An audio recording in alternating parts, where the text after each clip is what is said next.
Sir मला काय सांगाल की आखाती देशात जी युद्धाची पार्श्वभूमी आहे या पार्श्वभूमीवर जालन्याच्या आणि महाराष्ट्राच्या स्टील इंडस्ट्रीवर नेमका काय परिणाम होऊ शकतो? जालन्यात आपण स्क्रॅप इम्पोर्ट करतो ते आखाती देशातील आणि आणखी देशात येतात त्यावर परिणाम होईल आणि कोल स्टील इंडस्ट्रीजला लागतात ते इम्पोर्ट होतात त्यावरही परिणाम होईल.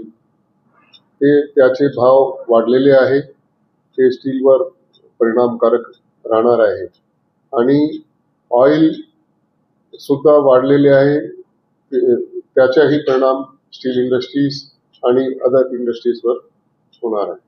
नेमके स्टीलची किती दर वाढू शकतात किंवा काय परिणाम होऊ शकतो ते एक्झॅक्टली सांगू शकत नाही. 3 ते 4 हजार रुपये वाढू शकतात असं धारणा आहे.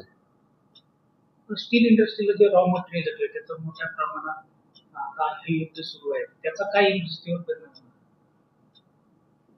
त्याच्या इनडायरेक्टली ते कोल आणि स्क्रॅप कोल महाग झाले तर त्याचे प्रोडक्शन कॉस्ट वाढेल स्पॉन्ज आयर्न आणि स्टीलची ते परिणाम होईल.